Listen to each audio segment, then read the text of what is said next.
sini saya akan membawakan materi tentang otonomi daerah. Jadi, otonomi daerah secara bahasa berasal dari kata otonomi dan daerah. Dalam bahasa Yunani, otonomi berasal dari kata autor, diri mereka sendiri, dan nomos artinya hukum atau aturan.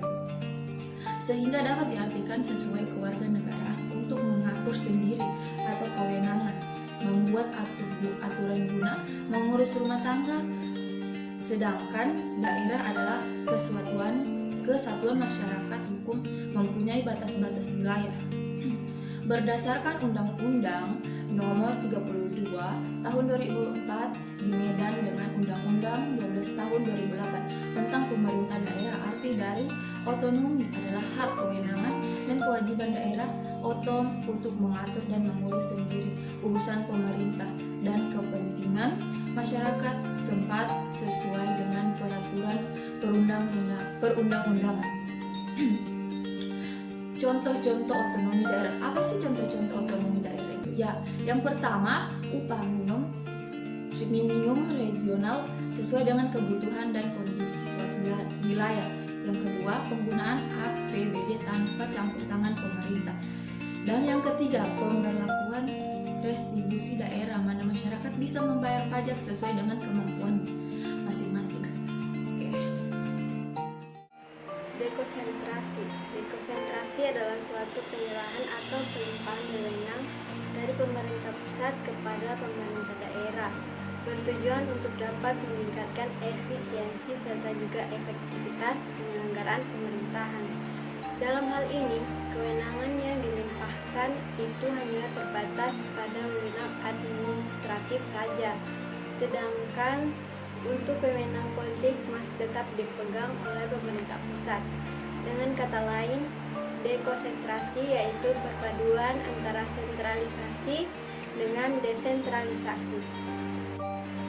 Adapun beberapa contoh-contoh dekonsentrasi, terdapat beberapa contoh penerapan asas dekonsentrasi antara lain sebagai berikut. Yang satu, pertama, gubernur sebagai wakil pemerintah pusat. Yang kedua, pelayanan pajak di tiap-tiap daerah. Yang ketiga, penyelenggaraan dinas perhubungan. Dan yang terakhir, penyerahan wewenang dalam pelaksanaan Asian Games kepada gubernur.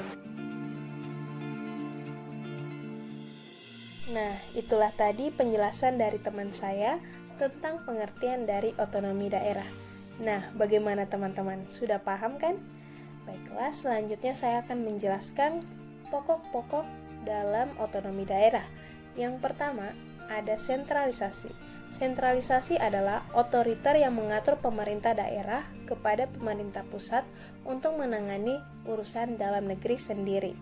Nah, inisiatif dan aspirasi rakyatnya itu berdasarkan dalam kerangka Negara Kesatuan Republik Indonesia. Sentralisasi berkonsentrasi semua wewenang untuk sejumlah kecil manajer atau yang berada di posisi teratas pada struktur organisasi. Sentralisasi juga banyak digunakan dalam pemerintahan di Indonesia jauh sebelum adanya otonomi daerah loh. Nah, adapun contoh-contoh sentralisasi di Indonesia. Sentralisasi hanya diterapkan pada beberapa jajaran aparatur negara, khususnya lembaga keamanan negara, khususnya TNI yang melindungi NKRI dari 3 titik pusat, yaitu udara, darat, dan laut. Kemudian ada juga Bank Indonesia atau BI yang menjadi pusat dari semua pengaturan kebijakan moneter dan juga fiskal. Pokok-pokok otonomi daerah yang kedua ialah desentralisasi.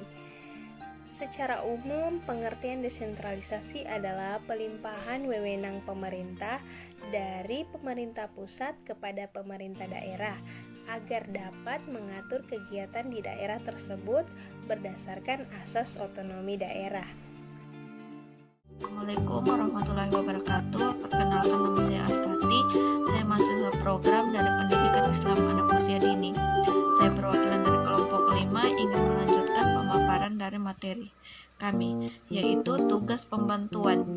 Tugas pembantuan adalah penugasan dari pemerintah pusat kepada daerah otonom untuk melaksanakan sebagian urusan pemerintah yang menjadi kewenangan pemerintahan pusat atau dari pemerintah daerah provinsi kepada daerah kabupaten untuk melaksanakan sebagian aparatur kepemerintahan. Sebagian urusan pemerintah yang menjadi kewenangan daerah provinsi. Tujuannya agar keterbatasan jangkauan operator pemerintah pusat dapat ditanggulangi melalui kewenangan operator daerah. Contoh tugas pembantuan yaitu program penanggulangan kemiskinan di perkotaan yang dilakukan untuk menanggulangi kemiskinan dan pemberian bantuan misalnya modal usaha untuk rakyat miskin atau program Inpres untuk sekolah dasar.